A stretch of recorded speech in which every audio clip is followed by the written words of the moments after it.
Alright guys, I'm going to highlight a fragrance that I've been speaking about quite a bit on the channel. If you haven't heard about it, this is a fragrance from the house of Perris Monte Carlo that actually launched in 2023. This is Vanille de Tahiti, and it's in the Extrait de Parfum concentration that I discovered last year, probably around September of 2024.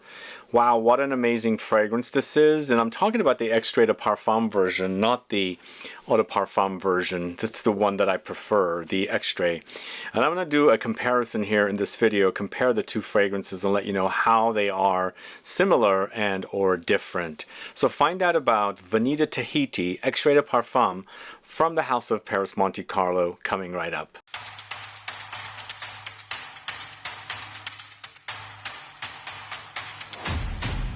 Thanks so much for tuning in. This is Sebastian. I'm talking about Perris Monte Carlo Vanille de Tahiti Extrait de Parfum today on the channel. Let me know if you've sampled this fragrance.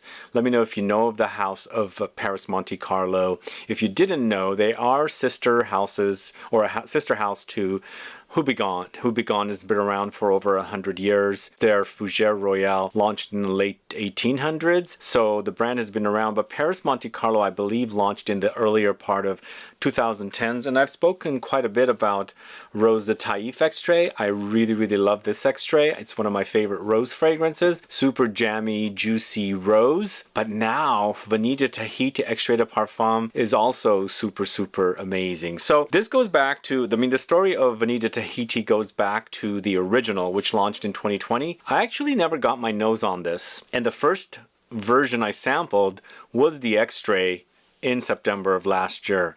It was an instant love, but it did remind me of something else, and I'm going to also talk to you about that as well. Today it's all about Vanille de Tahiti Extrait de Parfum though. So it's a 2023 launch created by Luca Perris, who is one of the owners of Perris Monte Carlo and Houbigant. And of course it comes in an Extrait de Parfum concentration. It's 50 ml for $360. It's considered a unisex offering. So the notes breakdown for Vanille de Tahiti Extrait de Parfum is Tahitian vanilla, Ylang-Ylang, Champaca, Magnolia, Sandalwood, Amber, and Musk. And also, just like the Rose de Tahiti Extrait de Parfum, in comparison to the Eau De Parfum, the notes breakdown is the same for both the Eau De Parfum and the Extrait de Parfum. But even though I've been testing and comparing the Eau De Parfum finally with the Extrait de Parfum, I much prefer the way the Extrait de Parfum wears on skin in comparison to the Eau De Parfum. The Eau De Parfum has a lot more thinness about it, and even though it's an Eau De Parfum, it's quite intense compared to, let's say,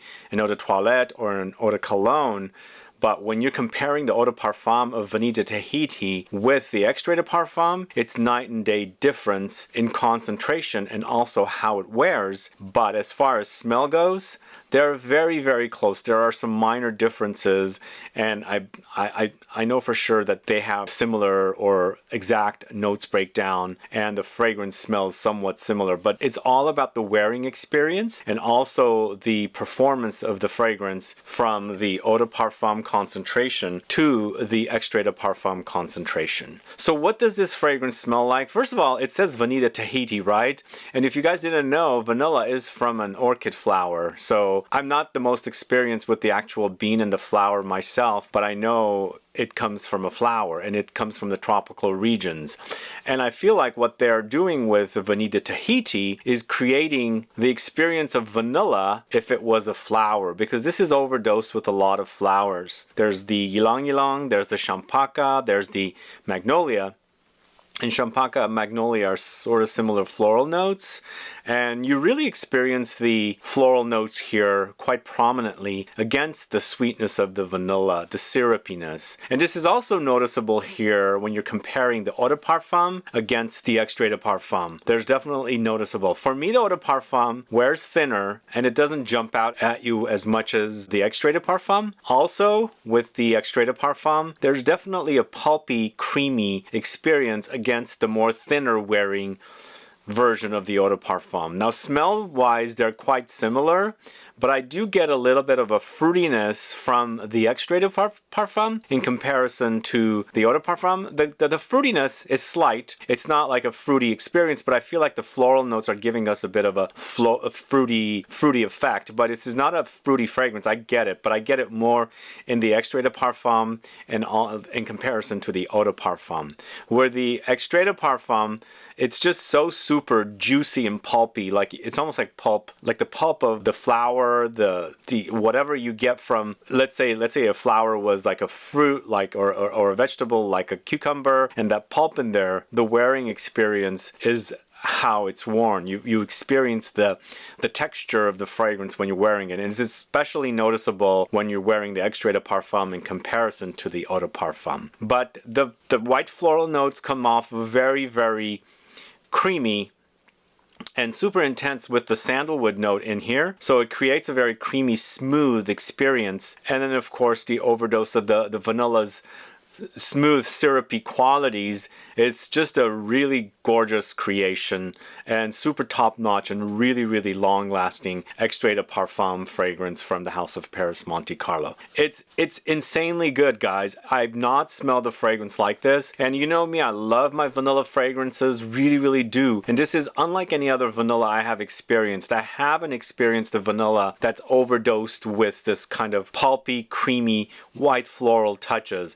In fact, we might be getting a fruitiness from the Ylang-Ylang note in here, because Ylang-Ylang sometimes does have a bit of a green banana effect. I'm not sure I'm getting bananas here. It's more of a different kind of a fruit, but maybe it's the Ylang-Ylang that's creating that fruitiness that I get, the creamy pulpiness. But again, one of the best vanilla fragrances I've put my nose on. It's to die for delicious.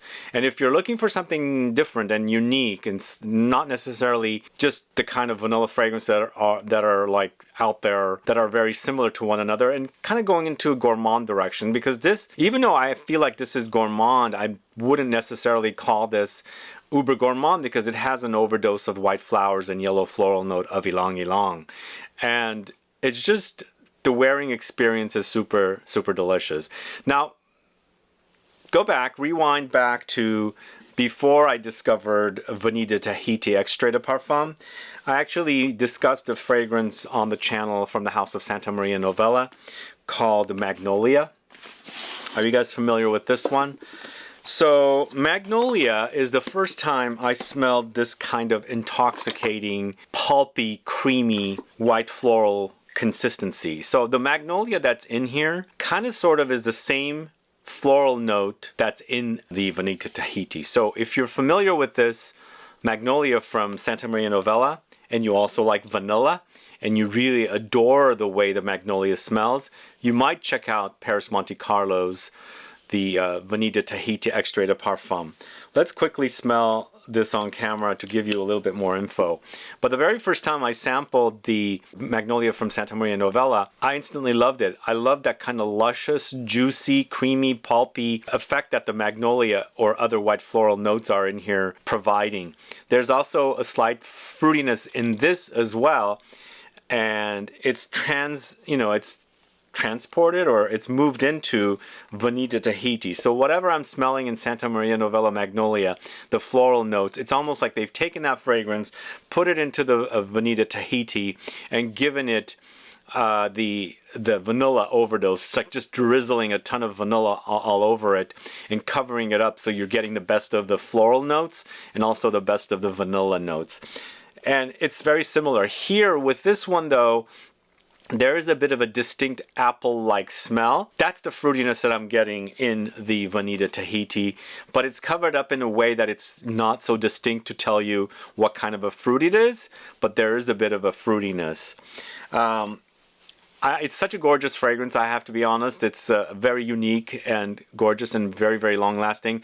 One other thing I want to mention before I tell you a little bit more about a few other things. The Vanille de Tahiti also has a spiciness that they're not mentioning spice notes in here. You get a warm spice in here that's probably created from either the vanilla note, the musk, the amber, but there's definitely something like almost like a non-distinct nutmeg or maybe even further non-distinct cinnamon, because there's definitely like a warm spicy effect happening, and perhaps it's coming from the white floral notes, or it's the combination of the white flowers and everything else together. But again, it's a nice balance of warmth and freshness from the flowers, and it works. It really works, guys. An amazing fragrance. And if you've bought the Eau De Parfum version of Vanille de Tahiti and you haven't sampled the Extrait de Parfum, I would think it would work for you. I think, as I was saying, the smells to me are very close. It's the wearing experience and also the texture of the fragrance that's mostly different for me. So I would think if you have the Eau De Parfum, stick with the Eau De Parfum, unless you have some extra cash and you want the more potent variety of Vanille de Tahiti, then go with the Extrait de Parfum. But if you have the Eau De Parfum, as I said, stick with the Eau De Parfum and it should satisfy. And if you're on the market for a new vanilla, maybe get some samples for both or sample them both in a store.